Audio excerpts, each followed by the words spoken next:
Hi guys, what's up? This is Mel, and I'm here to talk about Sailor Moon Crystal Act 30, titled Infinity 3 Two New Soldiers, which was released Monday, April 25th, 2016. So guys, we finally got some formal introductions in this episode, but let's get started with a 10-minute clock. Probably go past that, but we'll see. So something new that we learned in this episode, the episode starts off with the kiss between Sailor Moon and Sailor Uranus again. And with that whole theme of Usagi trying to figure out what this mysterious Sailor Senshi could mean with the kiss, she also dreams of not only the unnamed Sailor Uranus, but as well as Haruka. And there's another kiss in there, but with Haruka in the Mugen school uniform, and then Usagi sees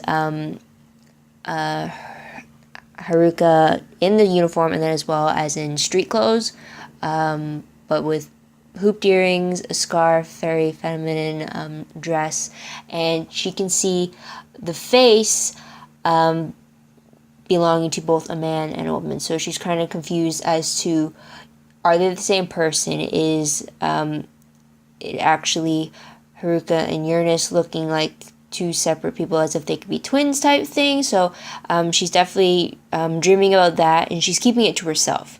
Not only are we seeing dreams about the three talismans and being meant for the deity of destruction, the whole team is having these nightmares, as well as Hotaru. And the dreams seem to suggest that the deity of destruction is meant to destroy the Sailor Guardians with these talismans. At least that's the impression they're getting from it. Also in this episode, we see Usagi officially meeting Haruka.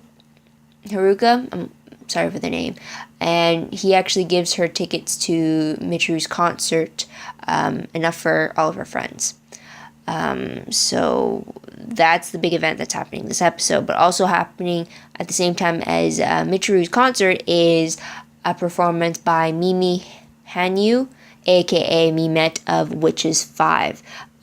Mimi is her alias among Mugen Academy, and she appears to be a famous singer, if anything.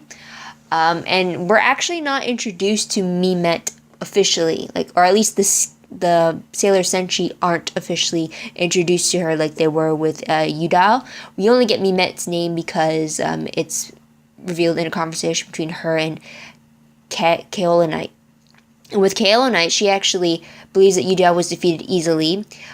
She even comments on the fact that the light of the silver crystal is similar to the power of that of the Kaoran crystal, the purple one, and she wants the silver crystal, though she doesn't know it's the silver crystal. She just knows that the light is from this power from Sailor Moon, that she wants it. And we also find out that she wants to find the three talismans so that she can destroy them, thinking that the bringing of the three talismans together is what's going to destroy any follower of Pharaoh, Master Pharaoh 90, and the Tearon crystal. Also in this episode, we see Chibiusa and Hotaru getting to know each other. With their interaction, we learn that Hotaru is covered in clothes because of all the scars on her body that came from an accident long ago. We also see Chibiusa using her silver crystal amulet from the future to temporarily heal Hotaru of her pain. We actually get a definition of what an amulet means, as it's brought up a lot. And Hotaru explains it as amulets being an object with mystical powers or mysterious powers which protect them. So she calls the Terrana crystal, the purple crystal, as her amulet, while the silver crystal is Chibiusa's amulet. We also have Chibiusa officially introducing herself as Usagi Tsukuno, aka Chibiusa. So she actually gives Usagi's name. So it was very interesting because with her, since she's from the future and she is Usagi's child from the future, wasn't sure how she was going to officially introduce herself to people in this time period, but she goes the whole way and just tells them their nickname as well.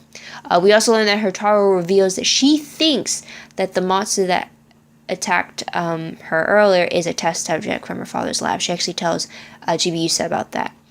And so that's another secret kept between the two girls. They even made a pinky swear promise that they're not going to tell anybody. She's not going to reveal that she knows about the silver crystal, or that Chibiusa is Chibi Moon, so, or Mini Moon. So there's that. Also, this episode shows the first time we see Haruka and Michiru in street clothes. Usually we saw them in their Mugen Academy uniforms, and they're both wearing skirts, for sure, as they are watching over Hotaru from a tree. Would have picked a better attire if I knew I was climbing up a tree, but that's their preference. They also tell Chibiusa that they know Usagi very well, even though it seems that Usagi doesn't know that. They claim to know Hotaru as well, and also Mitsuru shows Chibiusa her mirror that she had dropped in front of Mamoru, and she calls it a talisman. She actually names it that. So now Chibiusa knows a talisman, she's going to associate it with Michiru's mirror. Don't know if she's actually going to bring that up to the other senshis, but we'll find out later on. So when it came to the concert, all the girls go together. Mamoru actually takes Chibiusa with him, since he had that ticket that he was going to ask Usagi, but she already had tickets. During the whole performance, Usagi actually feels an ocean connection when listening to Michiru play, which is pretty cool.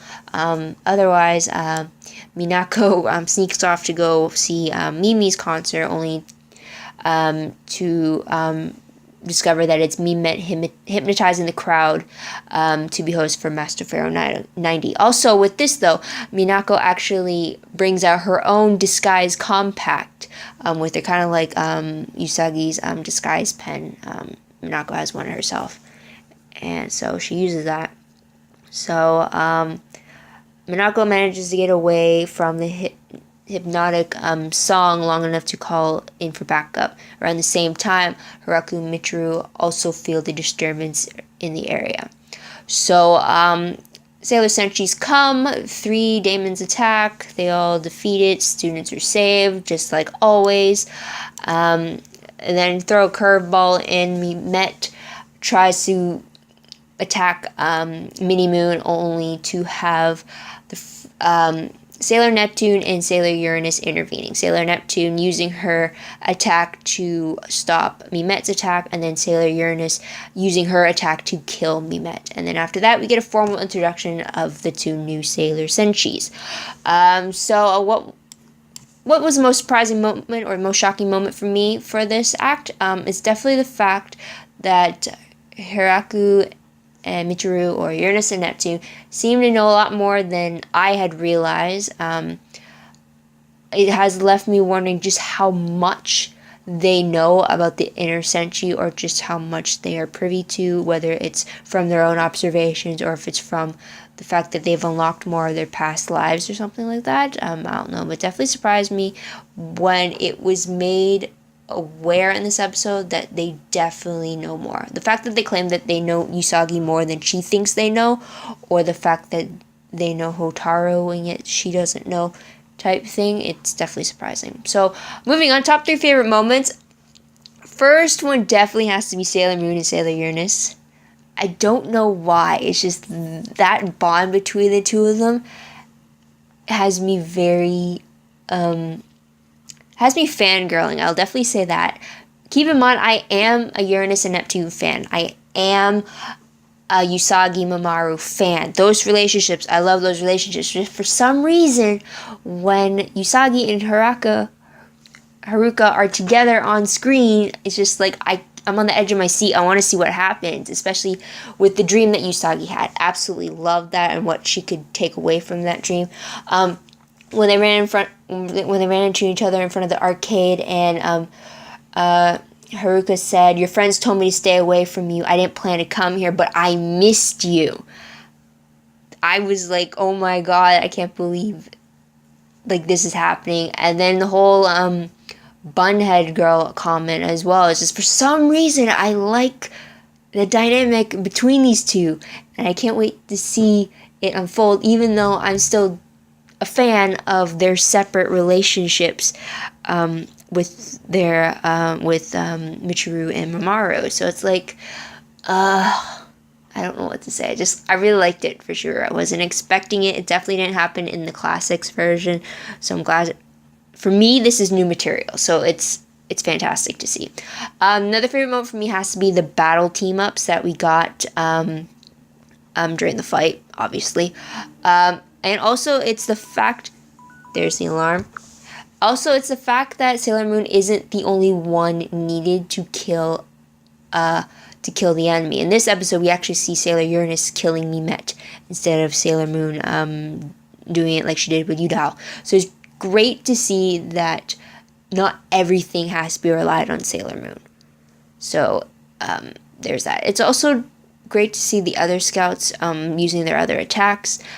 I'm going to keep switching between scouts and Senshi. It's just a habit.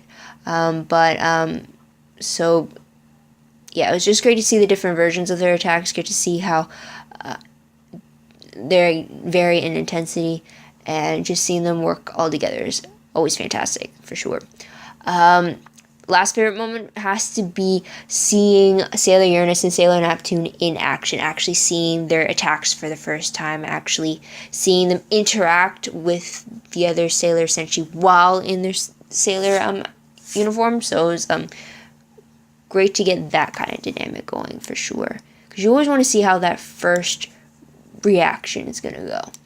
Alright, so top 3 peeved moments. I only have the one, and it's the fact that Chibi Yusa returned the handkerchief to Hotaru while in her civilian clothes. I mean, Hotaru gave the handkerchief to Sailor Mini Moon, so I would have been fine if Chibi Yusa returned the handkerchief while she was dressed as Sailor Mini Moon to keep that, keep those identities straight between the two. But no, she gives the handkerchief back in her civilian clothes, obviously stating, okay, civilian me, this is what I look like outside of my Sailor Mini Moon outfit. So it's like she already gave away her secret identity to Hotaru, which I hate. That pissed me off so much. I mean, I guess she's a little kid, but like, you don't go flaunting the fact that, especially to some girl you don't even know, like Hotaru, you don't just go all willy-nilly with the secret and everything like that. And also, when Chibi Yusa pulled out the silver crystal out of her brooch and used it on Hotaru, again, Hotaru is technically a stranger to her. She's not at home pulling out the crystal either. She's in Hotaru's home, an unknown place, pulling out this sacred silver crystal, where just last season the Dark Moon family was after her because of that silver crystal. So it's like, why are you doing this? It's just, I want to chalk it up to her being young and naive and everything, but like, I'm pretty sure she's been like that age for a lot longer than she looks. So it's like, I don't know. It really irritated me, and it's just like, no, why would you do that? I just would have like tried to hide every part of that secret with me, even if I was trying to make a friend with Hotaru. It's like, no.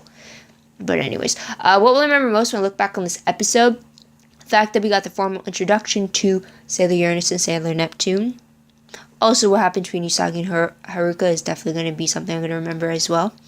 But that's it. So random questions. I only got 3. So the first one is Usagi the only one that has picked up on the connections between Haruka and Michiru and the new Sailor Senshis? Is she the only one that seems to make the connection, and that those 4 could be 2 in the same type thing?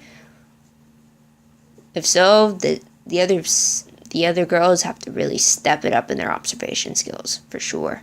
But it's interesting to see Usagi being the one to first connect the dots, since she's always since in the classic she wasn't really that observant. Next question. Will Usagi tell anyone about her kiss with Sailor Uranus later on?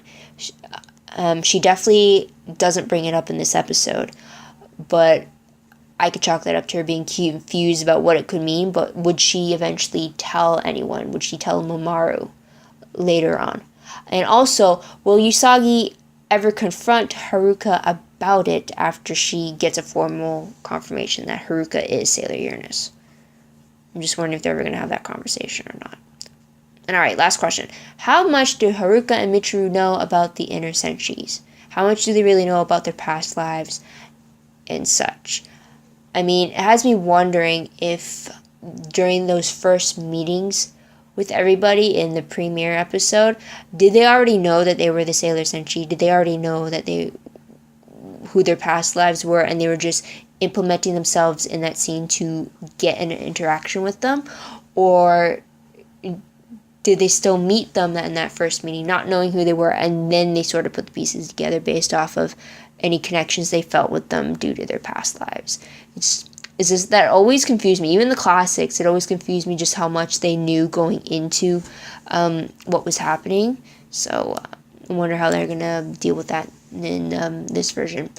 So moving on to predictions. Based off the preview we saw for Infinity 4, Act 31, it looks like Usagi and Haruka grow closer. It looks like there's a possible issue between Usagi and Mamoru, shown by her comforting him with a hug from behind. We also get an introduction to the Yule, the Witch's 5 counterpart for Mercury, and it seems like we're finally going to see the Holy Grail chalice from the looks of it. Other than that preview, I believe the bonds continue to form between Usagi and Haruka, as well as with Chibiusa and Hotaru. Other than that, I'm not really going to predict, because I'm going to go off of what happened in the classics, even though it's probably going to deviate for some. But yeah, that's what it is. What did you guys think of this episode? What did you like about it? What surprised you? Did it follow what happened in the manga? I'm still behind on that, but let me know in the comments below. I'd love to hear about it, as well as your own thoughts, theories, and predictions about what's to come. Also, don't forget to like this video, subscribe to my channel, check out my other videos if you haven't done so already. If you want, check out my Tumblr. A link for the Sailor Moon tag is down below. Now, for that one, it's for any Sailor Moon, whether it's Crystal or Classics. It's not as extensive as my other Tumblr tags, but go check that out if you like. And that's what it is. So thank you guys for watching. I truly appreciate it. I hope you come back next week to see what I have to say about the next episode. It might be a little delayed. I got a busy schedule this coming weekend, so everything might be piling up. But please come check it out and see what I have to say. And until then, this is Mal. Wishing you all a great day, great week wherever you are. Bye for now.